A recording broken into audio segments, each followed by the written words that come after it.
मूर्तिजापूर तालुक्यातील अमरावती विभाग शिक्षक मतदारसंघाच्या निवडणुकीत मंगळवारी सायंकाळी 5 वाजेपर्यंत झालेल्या मतदानाची टक्केवारी 91.10% अशी आहे। ही टक्केवारी आजपर्यंत झालेल्या मतदानापैकी सर्वात उच्चांक गाठणारी ठरणार आहे। सकाळी लवकरच मतदानाला सुरुवात झाली आणि मतदारांनी आपल्या गावातील स्थानिक उमेदवार असल्याने प्रत्येक मतदारांनी आपणच उमेदवार समजून उत्साहपूर्ण मतदान केले। सर्व तालुक्यातील शिक्षक मतदार सकाळपासूनच मतदानाच्या तयारीत होते। प्रत्येक शिक्षक बांधवांनी मतदान केंद्रावर मतदानाच्या रांगेत उभे राहून आपले अमूल्य मतदान करून घेतले। मतदान केंद्रावर काही बाबतीत गैरसोयी दिसून येत होत्या। मतदान केंद्र तहसील कार्यालयाच्या मागच्या बाजूला म्हणजे छोट्याशा खोलीत ठेवले, त्यामुळे मतदारांना आणि कर्मचाऱ्यांना अडचणी येत होती। मतदान संथ गतीने सुरू होते। तासनतास शिक्षकांना रांगेत ताटकळत उभे राहावे लागले।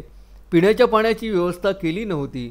या गैरसोयीचे अवलोकन करणे गरजेचे आहे। मूर्तिजापूर शहरात अनेक उमेदवारांनी त्यांचे बूथ लावले, परंतु विदर्भ माध्यमिक शिक्षक संघाच्या उमेदवारांच्या बूथवर प्रचंड प्रमाणात गर्दी दिसून येत होती। दुपारच्या सत्रात 56% मतदान झाले होते। मात्र दुपारनंतर शिक्षकांच्या झुंडीच्या झुंडी मतदान केंद्रांवर आल्यात आणि उत्साहपूर्ण मतदान झाले। कोणत्याही प्रकारची मतदारांना रस्त्यावर अडवणूक केली नाही। प्रत्येक उमेदवाराच्या बूथवर आपापल्या पद्धतीने मतदारांना मतदान क्रमांक सांगून मतदान केंद्रावर पाठवले जात होते। मतदान शांततेत पार पडले।